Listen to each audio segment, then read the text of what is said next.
From Hollywood, it's time now for...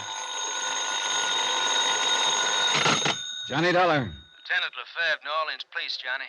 How's that when you call? Lieutenant, I think I've got a new lead on the whereabouts of Tom Chase. I could use a new lead. Let me have it.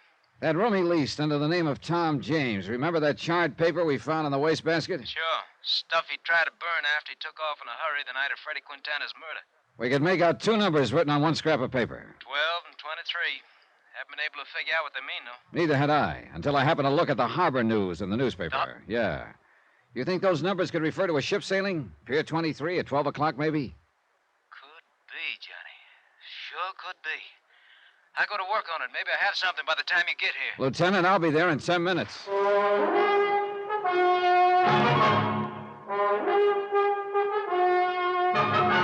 Tonight, and every weekday night, Bob Bailey in the transcribed adventures of the man with the action-packed expense account, America's fabulous freelance insurance investigator. Yours truly, Johnny Dollar.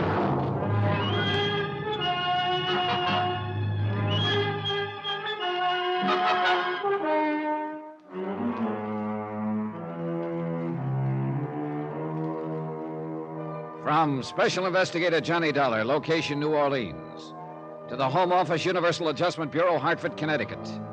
Assignment, the Phantom Chase matter. Expense account continued. Item 16, $1.50, cab from my hotel to police headquarters in the office of Detective Lieutenant Lefebvre. I got some of my boys working on ship sailings, Johnny. Trouble is, we're not sure what date we want and whether the 12 means noon or midnight. Pier 23 is a pretty busy place. There's been several departures in the last few days. Freddie Quintana was killed 3 nights ago, about 10:30 at night. Could be the departure time was midnight that same night. Could be, and that's a line we're taking. But, of course, that's assuming that Tom Chase, alias Tom James, was the one who murdered Freddie Quintana. Oh, everything points that way, Lieutenant. Look, Tom Chase was the junior partner in the New York investment firm of Everson and Chase. He embezzled $120,000, jumped his bail, and disappeared. Embezzler isn't necessarily a killer, Johnny. Matter of fact, the two types are usually quite different. True enough. But the big kicker in this deal is why Tom Chase went sour in the first place. A man who changed as completely as he did in one direction might go all the way. It's happened before, of course. His wife Lola and his senior partner, George Everson, were pretty shocked at the thought Tom had embezzled the money. They couldn't understand why a man like he would do what he did. Neither could I, until I found out it was a woman who rented a room for him here in New Orleans. How did Miss Chase take that news? Oh, pretty hard. She's still here in New Orleans? No, I talked her into returning to New York. I just didn't want to see her get hurt anymore. She probably shouldn't have come down here in the first place. Well, that's what I told her. But there was nothing she could do here. But what it boiled down to was she just wanted one more look at her husband. You see, after he was arrested in New York, he refused to make a statement, wouldn't even talk to her about it. Refused to see her at all. So she thought if she could see him again, he might have some kind of explanation. Huh? Yeah, but as it turned out, she was just asking for another kick in the face. How can a man explain another woman? That's a good question. Personally, I hope I never have to answer one like it. Lefebvre, when I see what happens sometimes in the marriages I run up against, I'm glad I'm single. The trouble is, you and I have tangled with the wrong kind of people most of the time. You can say that again. Freddie Quintana sure fit into that category. That name brings up a problem, Johnny. We're basing our belief that Chase skipped town and that those numbers on the scrap of paper mean a ship sailing. We're basing all that on the assumption that Chase killed Quintana. Right. You must remember that Quintana was a bad boy. There are plenty of people who'd like nothing better than to knock him off.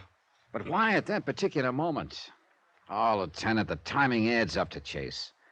After I traced him here to New Orleans, Quintana contacted me, said he could deliver Chase for a price. He showed me a sample of Chase's handwriting he'd swiped from his room. It was genuine, all right. Then Quintana winds up dead in an alley before he can deliver Chase. How else can it add up? Look, Johnny, I'm just mentioning possibilities. You're right. Chase is the probability. Yeah. Lefebvre. What? Let me get that down. All right, I have it. Thanks. They locate the ship? Yeah. Caribbean Star. Left at midnight the night of Quintana's murder. From Pier 23? Right. Destination Trinidad by way of Havana and Haiti. And there is a Tom James on that passenger list. Your hunch was a good one. Let's see. If I could get a plane out of here this morning, I might be able to intercept the ship at Haiti. Hey, could you cable the authorities there and request them to hold Chase if I don't make it in time? Sure, glad to. Just a minute. Johnny, you expecting a call from New York? Oh, yeah. I put one in to George Everson, Chase's senior partner, a little while ago. Well, here it is. Good, thanks. Hello? This is George Everson in New York. They told me at your hotel that you were at police headquarters. You were wondering why Chase embezzled the money from your firm, Mr. Everson. I still can't understand it. Mr. Dollar, it just... Well, maybe this will help. We found out that his hideout here in New Orleans was arranged for him by a woman. A woman?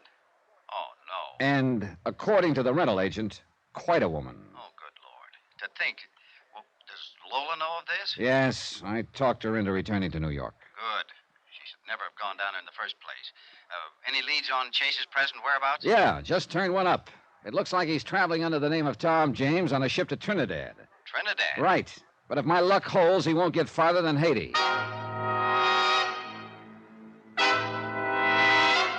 Expense account item 17, $134.40. Transportation from New Orleans to Port-au-Prince, Haiti. The flight only took a few hours, but to me the plane seemed as slow as a truck. But then, as we came in over the harbor at Port-au-Prince, I could see it was going to be a dead heat. The boat was just entering the harbor. By the time I got to the dock, they were just putting the gangway over. Nobody had come ashore yet. I had Chase's stateroom number from the passenger list.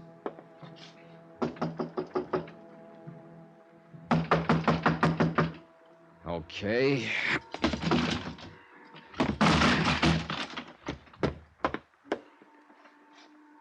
Empty. Real empty. Oh, well. What's the trouble here? What's wrong? Oh, purser. Was that you just broke in the door? Yeah, here's my card.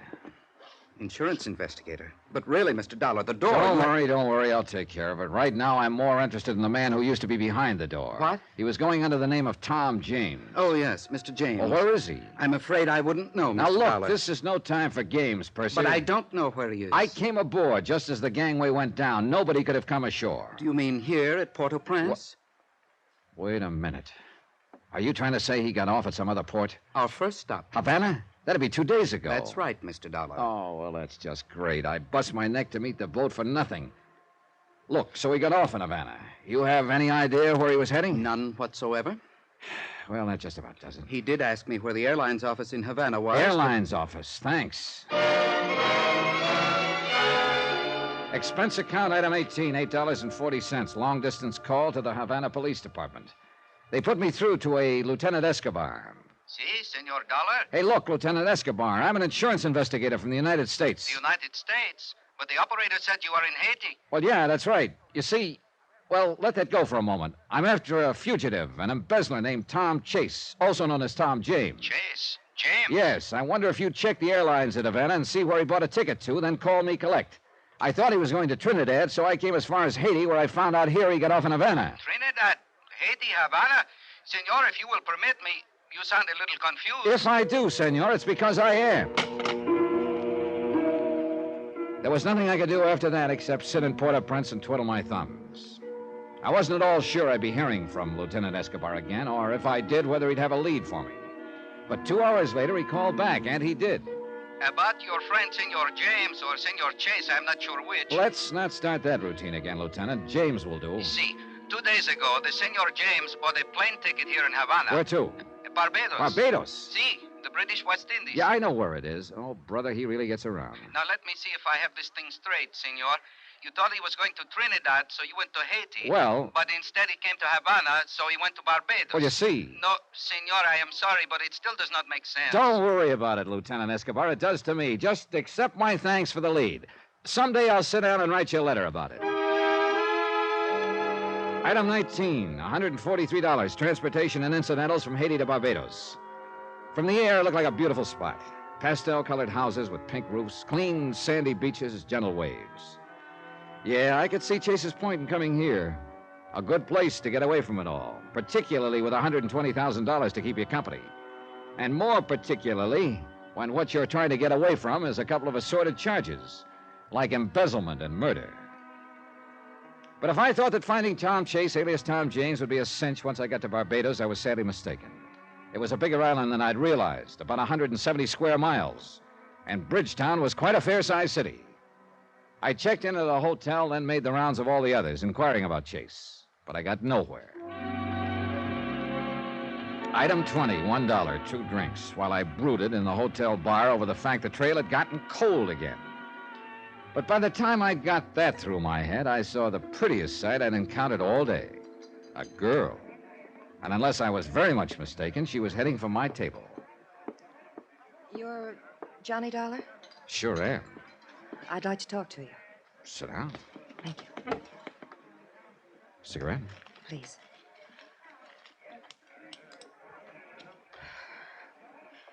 You're looking for somebody, aren't you, Mr. Dollar? Am I? Anybody in particular? Yes. Let's call him Tom James. Oh? What about him? I know where he is. Who are you? Connie. Connie who? Connie's enough. So you're the one, huh? What do you mean? Well, I knew Chase wasn't traveling alone. Yeah, I'm the one. One thing I don't get. What? Why you're doing this, if you're Chase's girlfriend. You want out, maybe? Yeah, I want out. So you'll deliver Chase to me. What do you want for it? Money enough to get back to the States? That might be arranged. Just one thing. What is it?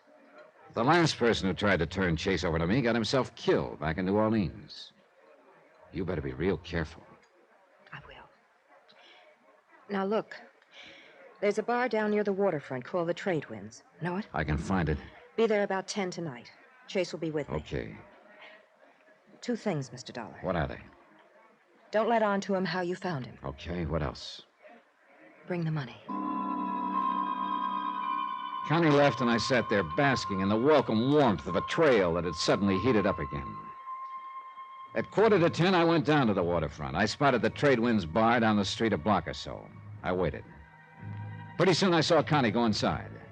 I started for the entrance.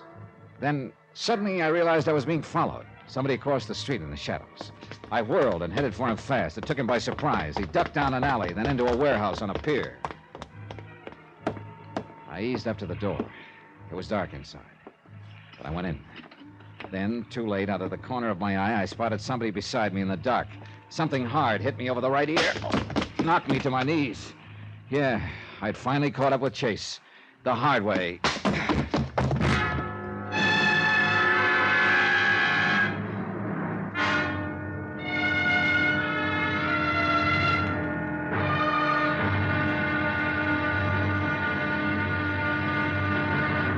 Now, here's our star to tell you about the next exciting episode of this story. Next, a small fishing boat, a deserted island, and a man waiting there for me. A man with a gun. Join us, won't you? Yours truly, Johnny Dollar.